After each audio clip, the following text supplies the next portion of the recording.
We first have to put a pin in the regular season once and for all. So let's do that now with our Week 10 installment of Top Plays and Prime Time Performers. We begin with the team that ultimately claimed the top seed in the district's highest class, the Easton Red Rovers, who entered the final week of the regular season averaging 235 rush yards per game, but more than doubled that in Week 10 versus Nazareth. 58 carries by the Rovers, producing 563 yards and 8 touchdowns. The dynamic senior duo of Dorian Thomas and Will Day accounting for 553 of those yards on the ground.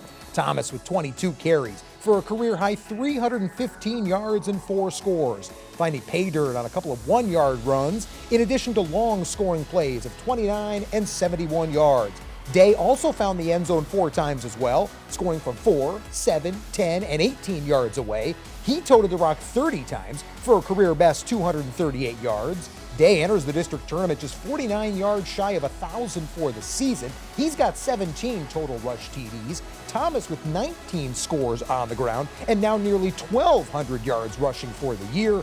Easton hosts 8th-seeded Stroudsburg Friday at Cottingham Stadium. There were 118 total points scored last week between the Rovers and Blue Eagles. Nazareth with its second highest output of the season, planting 55 on the scoreboard, with all 8 touchdowns for the visitors coming from quarterback Peyton Falzone. The junior finished with 282 yards passing and 6 TDs, hurling scoring strikes of 6, 10, 39, 42, 47, and 51 yards. The Virginia Tech commit also added 89 yards with his legs, finding the end zone twice on the ground. Falzone now over 2,000 yards passing for the season with 23 touchdowns to just 3 interceptions. He's also over 700 yards rushing as well with another 8 scores on the ground. Nazareth, the 5 seed in 6A, will visit 4th seeded Emmaus tomorrow night. The Green Hornets showcased an absolutely suffocating defense in their regular season finale. 4 sacks, 11 tackles for loss, and a pair of interceptions as Emmaus blanked rival Parkland 27-0. Second clean sheet in the last 3 weeks for the Hornets, who entered the district tournament having allowed 7 points or fewer in 6 of their last 8 ball games. Zach Stevens had an interception in the end zone for the green and gold before Cole Morrill opened the third quarter with a 35-yard pick six. Emmaus' only 2 losses so far this season, they've both come in overtime. The 8-2 Green Hornets are allowing on average just 11 points per game this fall. So Emmaus gets the 4 seed, Parkland ends up 3rd, while Freedom sits on the 2 line. Patriots senior Aaron Beat absolutely ran wild versus rival Liberty last Saturday, ultimately finishing just 8 yards away from tying and only 9 shy of breaking the program's all-time mark for rushing yards in a single game.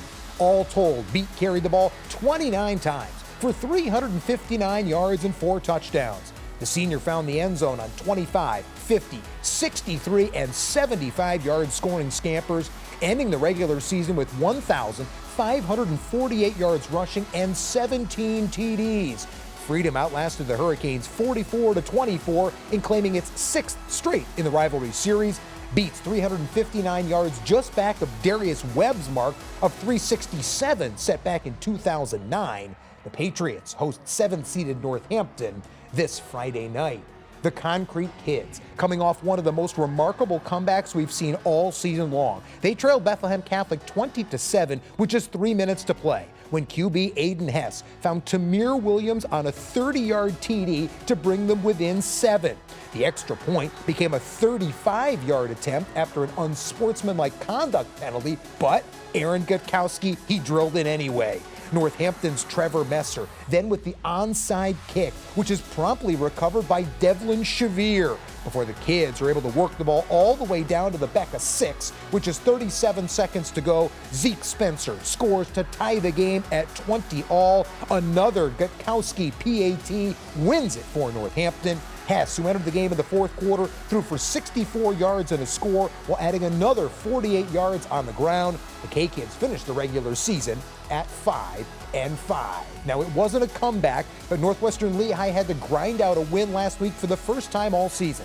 The Tigers, who had won their first 9 games by an average margin of victory of nearly 43 points, escaped Center Valley Friday with a 23-17 victory over Southern Lehigh. Another stellar performance from senior Eli Zimmerman, who compiled nearly 300 yards of total offense. The dynamic tailback with 26 carries for 238 yards, highlighted by this 71-yard scoring scamper, his 16th rush TD of the season. Zimmerman also with 4 receptions for another 46 yards as Northwestern capped a 3rd consecutive undefeated regular season for the fall. Zimmerman is over 1,400 yards rushing, having found the end zone 24 times in total. The top-seeded Tigers draw 4th-ranked Saucon Valley in the 3A semis on Friday. The Panthers closed their regular season on a high note with a win at Northern Lehigh, a game in which Braden Roan did a little bit of everything. Under center, the sophomore completed 12 of 16 passes for 180 yards and 3 touchdowns. The 10th grader also carried the ball 6 times for another 20 yards and a 4th score. Roan added a 5th touchdown, this one of the receiving variety, and if that wasn't enough, the sensational sophomore also registered an interception on defense as Saucon Valley finished the regular campaign at 8-2.